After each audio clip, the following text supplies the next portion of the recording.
Bonjour mon cher frère, ma chère sœur, que la paix du Seigneur Jésus vienne sur ta vie et sur ta famille. Aujourd'hui, comme toujours, c'est le Père Antonio Junior. Et aujourd'hui, je veux apporter une parole qui va renouveler ta foi et te montrer que Dieu ne t'abandonne à aucun moment. Même lorsque tu es éloigné des personnes que tu aimes, même lorsque tu es dans un endroit où tu ne voudrais pas être. Il se peut que tu te sentes seul en ce moment, pour une raison quelconque. Tu es triste parce que tu es loin des personnes que tu aimes, ou même tu es entouré de personnes, et même ainsi, tu penses continuer que tu n'as personne à tes côtés. C'est le pire type de solitude, mes frères. Je sais à quel point ce sentiment est mauvais, surtout quand la nuit commence à tomber, n'est-ce pas ? Je me souviens que lorsque je suis allé faire le séminaire de théologie à Belo Horizonte, j'ai dû quitter ma ville, mes amis et surtout ma famille, ce qui a été le plus difficile. Je me souviens, mes frères, que ces nuits-là, je priais Dieu. Je demandais au Seigneur de me consoler, de m'encourager. Je l'avoue, il était très difficile de n'avoir personne à qui parler ou partager mes fardeaux. Je sais que le Seigneur a rappelé ce moment de ma vie à ma mémoire. Parce qu'il veut te parler, toi qui traverses cela aujourd'hui, il veut t'apaiser ton cœur. Il veut que tu comprennes que le Seigneur ne t'abandonne jamais, même si toutes les personnes autour de toi ne te comprennent pas, ne savent pas. Le désert, le désespoir que tu traverses, le Seigneur Jésus est à tes côtés, il est en toi et c'est sa présence qui fera toute la différence. Amen. Mais avant que nous commencions avec le message et ensuite la prière, je veux vraiment que tu t'abonnes à ma chaîne. Il te suffit de cliquer sur le bouton « S'abonner » qui se trouve juste en dessous de la vidéo.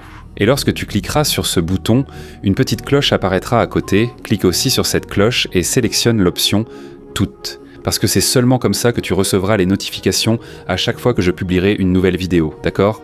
J'ai reçu beaucoup de témoignages, beaucoup de messages de personnes qui sont bénies par ces prières et Dieu leur a parlé non seulement ici au Brésil, mais aussi des personnes qui vivent en dehors du Brésil. Et je suis sûr qu'il n'en sera pas autrement pour toi non plus. Amen, frère. Je lisais ici le livre du prophète Daniel. Et au chapitre 1, la Bible raconte que le roi Nabuchodonosor, qui était le roi de Babylone, avait conquis Jérusalem avec son armée. Et j'ai trouvé intéressant qu'après avoir dominé tout le peuple d'Israël, il est ordonné que les jeunes des familles royales, des familles nobles d'Israël, viennent à Babylone pour le servir au palais. Et ces jeunes hommes devaient être beaux, ils devaient avoir une belle apparence, ils devaient être cultivés, intelligents et maîtriser plusieurs domaines du savoir. Et tous ceux-là ont dû apprendre la langue et la littérature des Babyloniens. Et alors, la Bible parle de 4 jeunes, Daniel, Shadrach, Meshach et Abednego, et ils avaient entre 14 et 19 ans.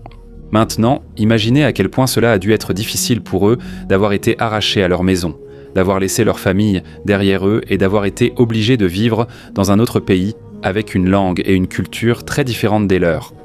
Frère, je sais que de nombreux Brésiliens regardant cette vidéo vivent aujourd'hui dans un autre pays.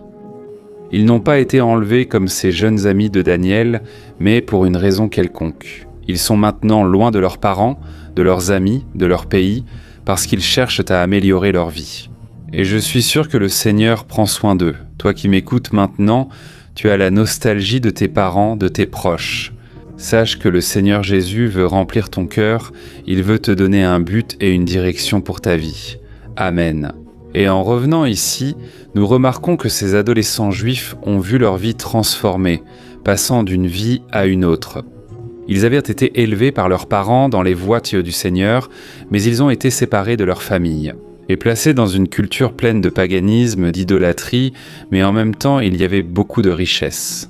Jusqu'à ce moment-là, ils avaient vécu dans des conditions simples, et soudain ils se sont retrouvés dans le palais de l'homme le plus puissant de la terre à cette époque. Je veux te lire ce qui leur est arrivé, c'est dans Daniel chapitre 1 versets 5 à 7. Regarde ce qu'il est écrit. Le roi leur assigna une portion quotidienne de nourriture et de vin provenant de sa propre table. Il recevrait une formation pendant 3 ans et après cela, il servirait le roi. Parmi eux, il y en avait qui venaient d'Anchedod de Juda, Daniel, Ananias, Misaël et Azarias. Le chef des officiers leur donna de nouveaux noms. À Daniel, il donna le nom de Beltchatsar, à Ananias, Shadrach, à Misaël, Meshach et à Azarias. Abednego, frère. Ici, nous voyons que Nabuchodonosor, Il voulait les meilleurs jeunes d'Israël, parce qu'il voulait leur faire un lavage de cerveau selon les modèles de Babylone, c'est-à-dire, il voulait qu'ils abandonnent Dieu, d'Abraham, d'Isaac, de Jacob, et qu'ils servent les dieux de Babylone.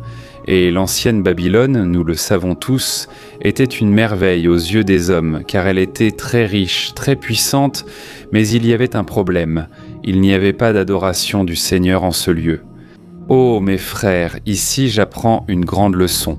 Combien de fois le diable recrute-t-il les meilleures personnes, les meilleurs talents, les plus belles personnes, les plus intelligentes, les plus instruites, n'est-ce pas vrai ? Tout cela parce qu'il veut former une grande armée puissante, une armée qui va influencer les nations, les gens. Mais nous savons que le royaume de Dieu n'appartient pas à ce monde. La Bible dit dans la première lettre aux Corinthiens que Dieu choisit les choses faibles, les choses folles, les choses méprisées par le monde, parce que Dieu veut montrer sa puissance, Dieu veut se manifester dans la vie de ceux qui se considèrent comme petits, de ceux qui n'ont pas de capacité. Et la grande preuve de cela, c'est que Jésus a choisi précisément la lie de la société. Ces hommes étaient analphabètes, c'étaient simplement des pécheurs, des hommes de bas niveau social, ils n'avaient même pas d'argent. Mais Dieu a utilisé leur vie avec puissance, afin que la gloire et l'honneur reviennent seulement au Seigneur. Amen. Tandis que l'ennemi regarde l'apparence, tandis que les hommes ne regardent que l'extérieur, Dieu voit le cœur. C'est pourquoi, mon cher frère, je veux te dire une chose. Tu n'imagines pas la valeur de ton âme, tu n'imagines pas à quel point tu es précieux pour Dieu. Mais le diable, lui, il sait, il connaît ton potentiel. Le diable sait à quel point tu es précieux aux yeux du Seigneur. Et c'est pour cela qu'il veut te recruter. Il veut te façonner selon les modèles de ce monde. Et c'est pour cela que la Bible dit dans Romains chapitre 12 que nous ne devons pas nous conformer aux standards de ce monde, mais que nous devons chaque jour renouveler notre esprit avec la parole du Seigneur afin que nous puissions expérimenter la volonté de Dieu qui est bonne, parfaite et agréable. Amen, frères. Tout comme ces jeunes, ils ont changé de réalité, ils ont changé de lieu. Il se peut que votre vie aussi ait changé récemment. Peut-être que vous alliez dans une direction et que, soudainement, vous vous êtes retrouvé à prendre un autre chemin. Ou peut-être que vous avez commencé à vivre dans un endroit totalement inconnu jusqu'à présent, où vous ne trouvez pas les valeurs chrétiennes. Frère, je me souviens quand j'étais à l'université, comme c'était difficile. Les gens ne voulaient pas, on ne sait pas, chercher Dieu, les gens ne voulaient pas entendre parler de l'Évangile. Mais là, j'ai été persévérant, j'ai cru que cela ne durerait pas longtemps, j'ai cru que tout finirait par passer. Mais si je restais ferme avec le Seigneur, je pourrais donner un bon témoignage là-bas. Et grâce au nom de notre Dieu, j'ai réussi à donner un bon témoignage là-bas. Et je crois que beaucoup de personnes, au moins, ont reçu la semence de l'Évangile dans leur cœur. Et ici, dans ce chapitre 1 de Daniel, nous voyons que le roi Nabuchodonosor a même changé leur nom, mais il n'a jamais changé leur cœur. Daniel, Shadrach, Meshach et Abednego, ils servaient Dieu et ils étaient même prêts à aller jusqu'au bout dans leur engagement envers le Seigneur. Et alors, la Bible dit qu'ils ont demandé à ne pas manger les aliments qui venaient de la table du roi, parce qu'ils ne voulaient pas déplaire à Dieu. Regardez ça, mes frères. Et en échange de cela, les jeunes ont commencé à ne manger que des légumes et à boire de l'eau. Et, malgré cela, la Bible... Ils n'ont pas perdu leur force, au contraire, Dieu les a bénis de manière puissante. Et je veux lire avec vous du verset 17 au verset 20, et dans un instant, nous allons déjà prier, d'accord ? Regardez ce qui est écrit. À ces 4 jeunes, Dieu a donné la sagesse et l'intelligence pour connaître tous les aspects de la culture et de la science. Et Daniel, en plus de cela, savait interpréter toutes sortes de visions et de rêves. Et, à la fin du temps fixé par le roi pour que les jeunes soient amenés en sa présence, le chef des officiers les présenta à Nabuchodonosor. Le roi parla avec eux et ne trouva personne comparable à Daniel, Ananias, Misaël et Azarias, de sorte qu'ils commencèrent à servir le roi. Le roi leur posa des questions sur tous les sujets qui exigeaient sagesse et connaissance, et il découvrit qu'ils étaient 10 fois plus sages que tous les magiciens et les sages. Quelle chose merveilleuse, frères, Dieu honorant la vie de ses serviteurs. Ici, nous voyons l'importance d'avoir un cœur obéissant. La Bible dit que Daniel a résolument décidé de ne pas se souiller avec les mets délicats du roi. Frère, j'ai cela bien gardé dans mon cœur, ce désir d'obéir. Depuis que je me suis complètement remis à Jésus, la Bible dit qu'il a résolument décidé de ne pas se souiller. Frère, je sais que face aux tentations, notre force est faible et si nous ne décidons pas fermement, nous tomberons à coup sûr. Toi qui es tenté par les choses du monde, le diable connaît tes faiblesses et il te tente selon ta convoitise. Mais si dans ton cœur tu es vraiment sûr de ce que tu veux, de là où tu veux arriver, si tu as un objectif, une cible qui est Jésus, alors mon frère tu peux être tranquille. Il n'y a rien dans ce monde qui t'empêchera de vivre les plans du Seigneur. Amen. Je me souviens que lorsque j'étais là-bas à Belo Horizonte, comme je vous l'ai dit, j'y ai vécu pendant 3 ans. Frères, là-bas, j'étais prêt à obéir à Dieu, même si j'étais loin de ma famille, loin de l'église, même si personne ne me regardait, j'aurais très bien pu m'égarer, j'aurais pu faire de mauvaises choses, mais je savais que Dieu veillait sur moi. Je savais qu'à ses yeux, rien ne passe inaperçu. Obéissant, même en étant imparfait, pécheur, mais Dieu m'a soutenu dans ses mains, et aujourd'hui je vois l'importance d'avoir été fidèle et obéissant il y a de nombreuses années. Si vous continuez la lecture du livre de Daniel, vous verrez que ces jeunes ont été protégés par le Seigneur tout le temps.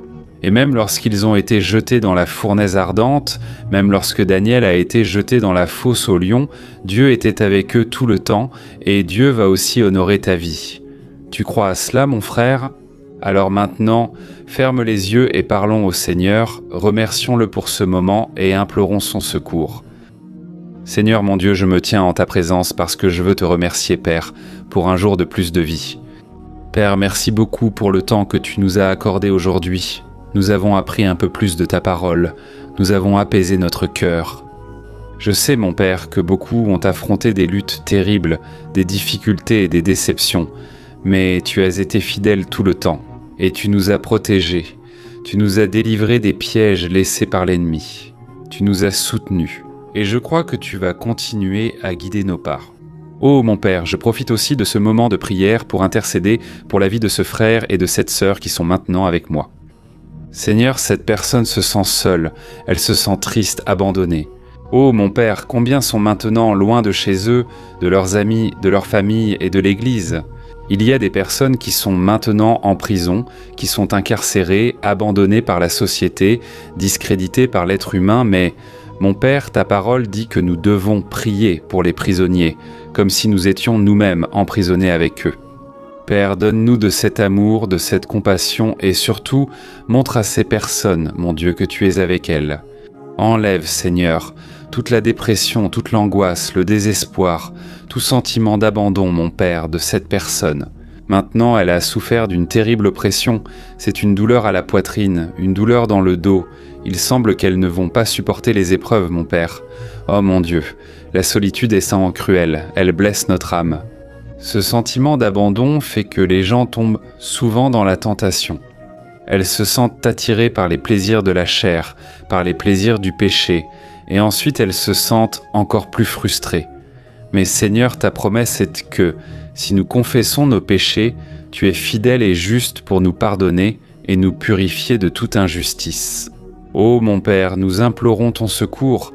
Donne de la force, mon Père, à cette femme qui souffre de la peur. Père, à cet homme aussi, qui a peur de perdre son emploi, peur de ne pas pouvoir payer ses factures. Père, il y a tellement de problèmes, Père, que je pourrais passer des heures et des heures ici à en parler, mais je les remets entre tes mains. Maintenant, devant ton autel, en ta présence, je place devant toi la vie de cet homme et de cette femme. Et moi je réprimande tout le mal. En ce moment je chasse, au nom de Jésus, toute œuvre maléfique, toute oppression, tout mensonge lancé dans cet esprit. Satan, retire tes mains maintenant, au nom de Jésus, je te réprimande et je te chasse au nom de Jésus. Père, je prie pour cette personne qui est malade maintenant, cette personne qui souffre, avec beaucoup de douleur. Seigneur Jésus, arrache de ta main, enlève de ta main, Seigneur, cette douleur, ce sentiment terrible dans l'âme. Père, je crois que tu nous as déjà purifiés, tu nous as déjà lavés, tu as déjà transformé notre vie par l'œuvre que tu as accomplie sur la croix il y a 2000 ans. Et maintenant, nous pouvons être guéris, soignés, transformés. Mon âme.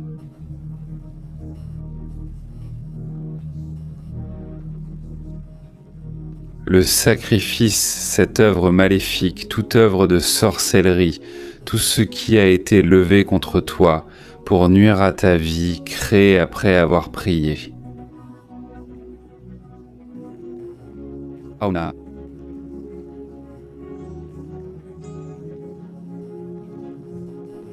Mon Dieu, je te demande d'apporter la paix dans nos cœurs, de remplir notre vie, notre existence de ta présence, que le Seigneur nous protège de tout mal. Au nom de Jésus, tu es, c'est ainsi que je prie et je te remercie. Amen. Gloire à Dieu.